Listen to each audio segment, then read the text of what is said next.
I do have like one more confession to make. Uh-oh. What do we got? Oh my god, it's Spider-Man, dude! Wait, stop! You're probably wondering what's going on here. Well, it all started in 2018. See, I've been a fan of speedruns for a while, beating a game as fast as possible from start to finish. As such, this naturally led me to want to start doing speedruns of my own, and there'd be a few games I'd learn.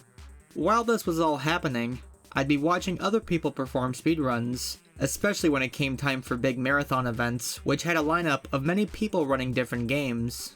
Seeing how popular they'd become, I thought, I want to do this. So in the fall of 2018, I did just that, submitting a couple different games to the Speedrun Marathon Games Done Quick, one of which being the Spider-Man game you briefly saw earlier. They'd have to verify my submission in order for me to run either of the games at the event. Unfortunately though, my runs did not get accepted.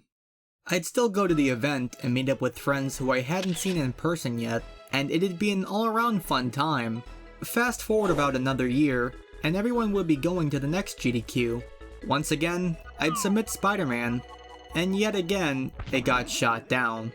One more fun event later and... The breaking news, stay at home, that is the order tonight. Seemingly overnight, much of our daily lives have been put on hold. The list of closings and activities being suspended is growing. No one really knew if in-person events were going to happen again.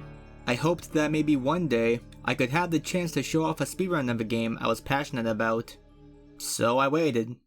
The speedrun would evolve here and there, with even faster strategies being found, meaning the final time could be lowered.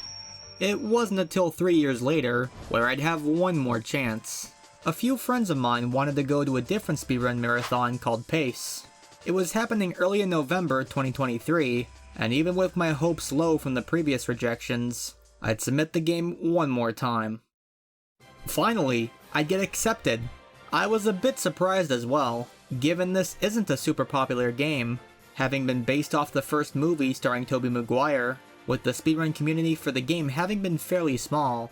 Either way, I'd be so relieved to finally get it in, but before I could head over to the event, it was time to practice. I'd do pretty okay in my runs, and I'd even set a world record during the practice sessions. The estimate I submitted for the run was 35 minutes. The event would need an estimate for how fast I could finish the run, so they don't get behind schedule, as this was a round-the-clock event. I'd felt confident enough with some of the practice so far, but some days would be better than others. There'd also be a gap of time without practicing, due to other video ideas and projects I had to work on taking priority. But there would always be time for Toby. Yeah, great. One of the strategies I would want to perform at the event is a one cycle on Green Goblin in a specific mission. In the game's mission, The Offer, you're normally meant to fight Goblin in the air, then in a building, then back in the air again before one final bout in a different building. Thanks to Spider-Man 2 runner NateTheMan223, he found that you could skip the second air and building sections by killing off Goblin with a specific move in the first building. It would rely heavily on Goblin's position, as it can be a bit random as to where he'll move. I would give myself about 5 chances to get it in the marathon run, where after that I just finish it off the normal way. There'd be times where I would get it quickly, and others where I just have to throw in the towel. Overall though, with practice, I would occasionally improve one of my best segments. Things would start to look up, and that's when an idea struck me. I already had a Spider-Man outfit, so what if I ran the game as Spider-Man? On top of this, my friend JCR would add on to the idea. In the first movie, while seeing the chaos the Green Goblin is causing, Toby springs into action, ripping off his button-up shirt, revealing the suit underneath. I felt this would be a great addition to my first ever marathon run, so I found the shirt, grabbed a pair of glasses, and eventually packed up and headed for the airport.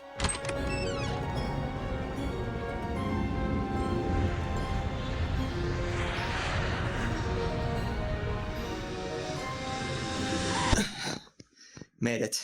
It was my first time coming to this particular venue, and right off the bat there weren't too many people. But of course, that's because the event hadn't quite started yet. So, I took this opportunity to practice. I'd be playing on an older CRT TV, and unlike the small HD TV I have at home, this one had no input delay, meaning I wasn't quite used to how responsive the game felt. For a brief explanation, input delay refers to how soon the action is performed on the screen from when I press a button on my controller. The longer the input delay, the longer it's going to take for me to see the action on screen, which can throw me off my game completely. Now the weird thing is, on the actual stage, a runner would perform on what looked like an HD monitor. I wasn't sure if there would be any added input delay compared to the CRT, but it was just something I was gonna have to find out. There'd still be some time before I had to do my run, so on top of the practice, there'd be other things to do, such as eat, play other games with friends, and just overall have a good time. But as the run got closer, so did the nerves. I'd walk around a little bit, trying to calm down, but things kept coming to mind. Would I go over the estimate and delay the event? Would I not be able to show off one of the hardest tricks in the game? Would I not know what to say while running? Part of it could be considered stage fright, and I wasn't sure just how many people were gonna be there at 2 in the morning. Oh boy, I am! Actually, that might have helped with the nerves a bit, but at this point, there wouldn't be much more time before the run, so before I knew it, I had to get prepared. Cramped in there. I'd do one more quick run through of the game in the suit, and even added rubber gloves to protect the suit's hands from being damaged. Even with the suit and gloves on, I had a decent practice run before, but it all came down to this, and after a brief introduction by my friend JCR, who dressed up as a casual 𝘠𝘏𝘏 for the occasion, it was time. Further ado, let's get started. In 3, 2, 1, go. Good news! The HD monitor that they had didn't have any input delay that I could tell. The bad news is, it's a marathon run, and with that came the mistakes. I lost a bunch of time in the first mission due to not quite realizing the sound cue I would normally have. I also maybe didn't have the best narration skills throughout the run. This game is, but now what? The run would be mostly okay, until I made another huge mistake at the end of one of the game's longest missions, forcing a restart. I'd start to wonder if I'd even have time to spare trying to go for a one-cycle goblin fight. Some stuff I'd get down pretty well, so there was maybe hope. We can actually skip an entire cycle. Very nice. That's Yes. Of course, I didn't doubt it for a second. I would have one more big time loss before the run was up. And yep, it was running behind schedule. First time in a live event, and with the nerves that were built up previously, it kinda makes sense that this would happen. But overall, I wouldn't be too hurt by it, as this was something I had wanted to do for years. Of course, what happened next was what you saw at the beginning of this video. Uh-oh. What do we got? Oh my god, it's Spider-Man, dude! I'm also Spider-Man. He's Spider-Man, let's go. And then I ended up putting on my mask backwards. I also wore these pants to make it less suspicious, so you wouldn't see the Spidey outfit on the bottom before I ripped off the shirt. And I was gonna take those off too, but I didn't want to be known as that creepy guy who took his pants off on stage. He's a menace to the entire city! Special thanks to 𝘠𝘬𝘭𝘵 and GSA for letting me run this game at their event, and for JCR on commentary who helped fill in the blanks when I was focused in.